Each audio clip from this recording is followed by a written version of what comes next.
Hey, I'm Harold. Well, growing up in southern Louisiana, we didn't have the best school lunches in the world, but then again, who really enjoyed school lunches?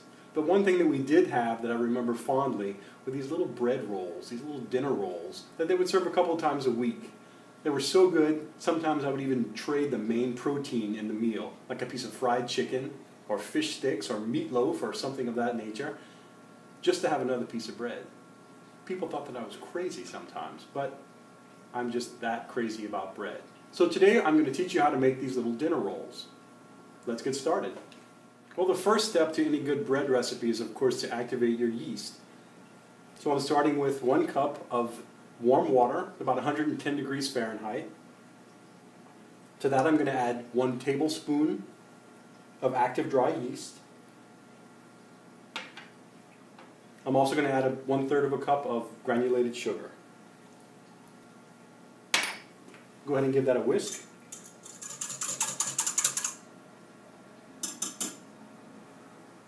We'll go ahead and let that rest for about 10 minutes so that the yeast can fully activate. Alright, it's been 10 minutes and our yeast is fully activated.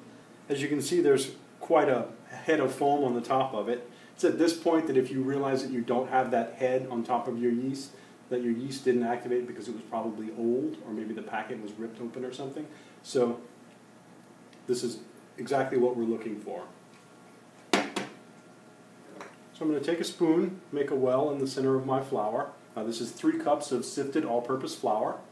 To that I'm going to add 1 teaspoon of salt.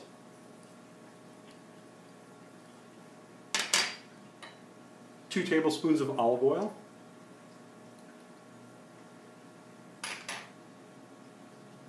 1 large, slightly beaten egg. And our yeast mixture.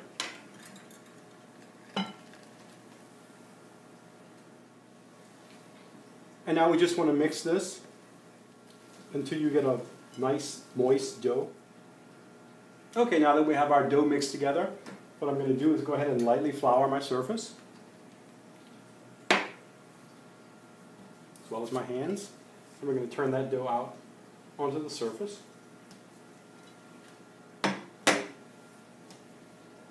Sprinkle a little more on top, get my hands all nice and dusted. And then we're going to go ahead and knead this for about 8 minutes.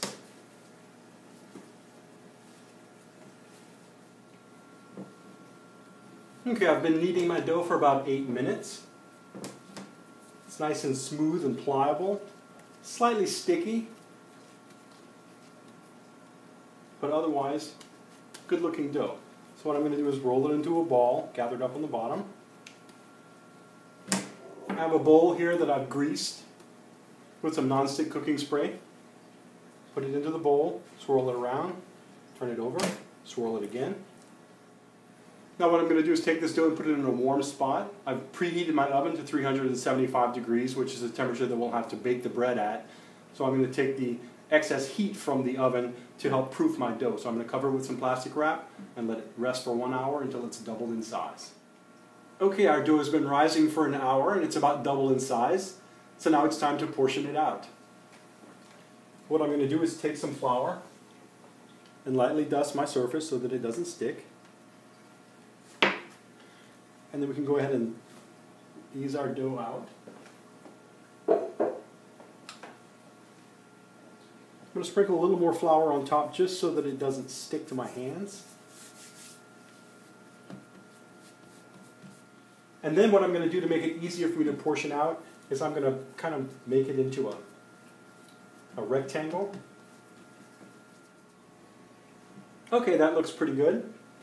So what I'm going to do is take a bench scraper here, and I'm going to take the dough and I'm going to divide it in half. Doesn't have to be perfect. And then I'm going to take each half and divide those again in half.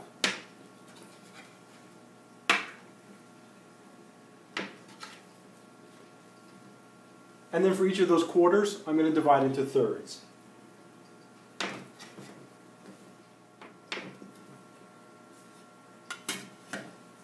Okay, now that we have the dough portioned out, it's time to roll it into our rolls. So I have a 9x13 baking dish right here that I've lined with parchment paper and then sprayed with nonstick cooking spray. It's kind of a parchment sling, and that's just easier for me to take the rolls out of the pan so that they can cool once they're cooked. So what you want to do is take each individual piece of dough and you want to tuck the corners in on itself so that it makes kind of a ball, and then you want to roll it, gather those corners and roll it into as tight of a ball as you can. Roll it in your hands so you have a nice seam, or a nice no seam I guess, on the bottom, and then place it in our baking dish. Okay, now that we have all of our balls of dough rolled and put into our pan, we're going to go ahead and let it proof for about another 40 minutes. I'm going to put it back on top of the stove so that it can use that heat. Okay, my rolls have been proofing for about 40 minutes, and as you can see, they've puffed up quite nicely. So now we're going to go ahead and bake them in a 375-degree oven for 15 to 18 minutes. Okay, my rolls have been baking in a 375-degree oven for 16 minutes. Went ahead and took them out. They're beautiful. So now what I'm going to do is take them out of the pan that they were baking in, place them on a wire rack. Now we'll let them cool for just a couple of minutes and then we'll be ready to get a taste. Okay, they've only been cooling for a couple of minutes, but I can't wait any longer. I have to go ahead and have a taste.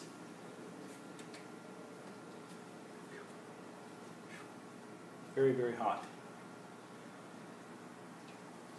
Oh, they smell delicious. Moist and flaky.